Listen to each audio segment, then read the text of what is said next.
Trump never cared about international law, New York Times says. He's never lectured autocratic leaders about human rights, as other US presidents have done. So Joe Biden is happy to lecture Putin about his autocracy while funding the genocide in Gaza, like he cared about international law.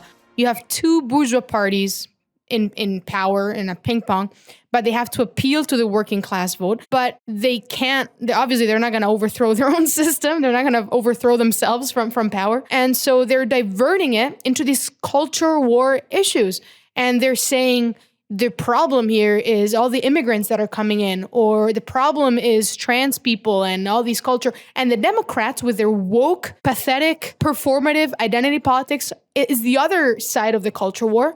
And they're using this as a bargaining chip, as a chip for the election to try to appeal. You know, the Democrats thought they had it in the bag with identity politics because they said, if you look at the demographics, they had this theory of demographics is destiny, the coalition of the ascendant, that the majority of the American population was going to be non-white and urban. And therefore, if we just appeal on an identity, superficial, tokenistic identity politics policy, we're going to win and we're going to have the majority for the next 40 years. There was this Democratic consultant, James Carville, wrote a book titled 40 More Years, How Democrats Will Rule the Next Generation. And all of that illusion has shattered in the 2024 election because the class issues came to the fore, but they've been distorted by Trumpism, the question of immigration for a lot of people is connected to the question of jobs, of wages, of good quality union jobs with good conditions.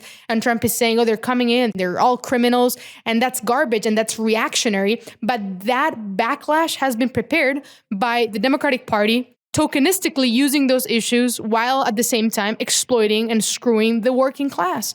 And what's disgusting is the hypocrisy of the liberal media and the establishment, all these people that now they're talking about an oligarchy, but they're also talking about all these attacks on immigrant rights and defend immigrants and all of this. Joe Biden, during the 4 years of his presidency, deported 4 million immigrants. That's more than double Trump deported during his presidency in the 4 years prior. So that is the reality. Now, Trump makes a show out of it, and he uses all this dehumanizing language, and he changed them up. Poor workers that are just having to escape barbaric conditions imposed by U.S. imperialism in their home countries, coming here to try to find a job and make a living.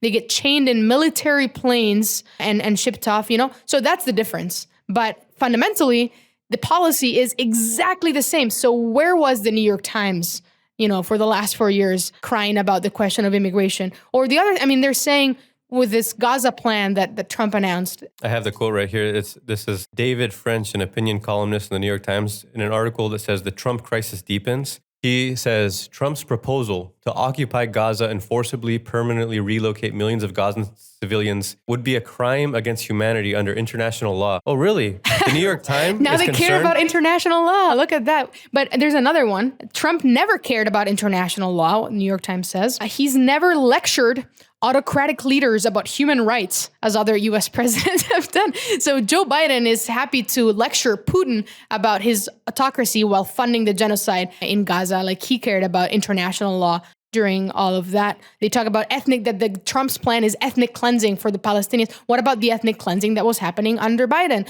So that's why we can't, it's like we have to hit back up against both. The Democrats were carrying out the same fundamental policy. And here's the problem is in the vacuum, again, the Democrats are, to a certain extent, are going to continue to fill it. So they're organizing protests, which is they're not very successful protests, but they'll go up in the microphone and they'll talk about our government is being taken over. But we have to say it's not our government, it's their government. It's the government of the capitalists and yes, of these Democratic Party politicians that never represented our interests in the first place. Based on what you mentioned about James Carville's book, he should in good faith return all the money that people spent for that book, because that was absolutely worthless.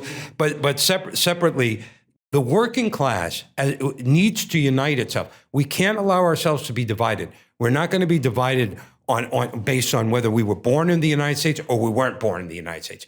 And we're not going to be divided on the basis of race and color. And we're not going to be divided on the basis of sex. And we're not going to be on LGBT or anything else like that. And not just not be divided, we'll fight against any attempts to divide the class on those lines. Fight racism, fight sexism. Exactly. Unite the class against the class enemy, the bourgeois, the Democrats and the Republicans. That's what the new political project needs to be. And the RCA will be part of that. And in the absence of that, the RCA is building an alternative.